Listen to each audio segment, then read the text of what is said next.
여성업주 2명이 무려 1년간 일하는 여성 등을 감금 폭행했습니다. 이건 또 어떤 일이 있었던 겁니까? 네, 2020년에서 2021년까지 그 성매매업소에서 일하는 그 여성 2명이 실제로 이 성매매업소 운영하고 있는 그 두 자매가 있었는데요. 네. 그 소위 뭐 그걸 어떤 표현으로는 뭐 포주다 이렇게도 얘기를 하는데, 이 사람들이 골프채라든가 뭐 옷걸이라든가 또는 뭐 바늘 이런 등으로 이용을 해서 이제 가혹행위를 하고요.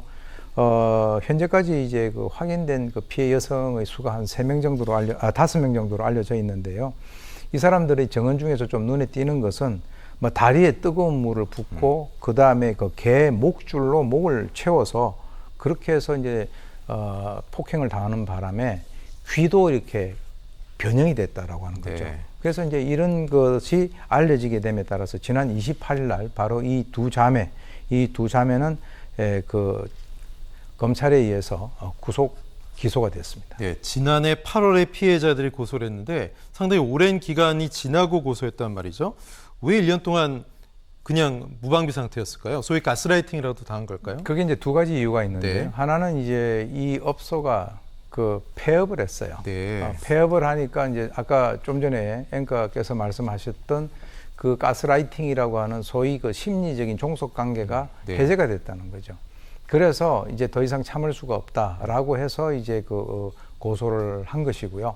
그리고 이제 또 하나는 그러면 그 과정 중에서도 폐업을 하지 않고 있는 과정 중에서도 충분히 문제 제기를 할 수 있었었는데 하지 못했던 이유는 가장 뭐냐? 그게 바로 이제 가스라이팅으로 우리가 볼 수가 있는데요. 실제로 이제 정신적인 압박을 많이 줬고요. 그리고 이제 뭐 본인이 잘못할 때마다 소위 얘기하는 그 반성문 같은 걸 써서 이제 가지고 있는다든가, 그리고 이제 선불금 채무를 늘리는 그런 여러 가지 어떤 차용증을 작성하게 한다든지, 심지어는 이제 성행위하는 것 자체를 갖다가 휴대전화로 찍고 난 이후에 만약에 말을 듣지 않으면 가족들에게 이것을 보내겠다 이런 식으로 협박을 하는군요. 네, 상대의 어떤 그 심리라든가 상황을 아주 악용을 해서 조작을 하면서 그 상대의 어떤 저항력을 무력화시키고 본인의 어떤 지배력, 통제력을 강화시킨 그런 결과로 보여집니다. 예, 범죄의 죄목이 16가지입니다. 이 성매매 업주 자매. 이렇게 되면 어떤 처벌 정도가 나옵니까? 지금 이제 주요한 것만 이제 본다 하더라도 공동 감금, 공동 폭행, 그리고 학대, 뭐 상습, 특수 폭행 이런 것 등등이 있습니다.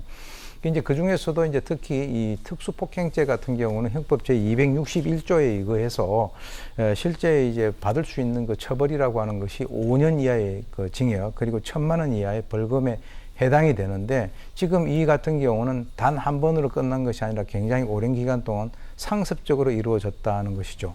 그렇다면은 이 상습성은 이제 형의 약 2분의 1까지 이제 가중이 될 수 있다라고 하니까 이런 16가지의 어떤 죄목으로 인해서 이번 기회에 이 사람들은 아주 엄한 벌을 받을 것으로 예상이 됩니다. 네. 다음 시간에 좀 훈훈한 뉴스로 인사드렸으면 좋겠습니다. 순천향대 경찰행정학과 오윤성 교수였습니다. 고맙습니다.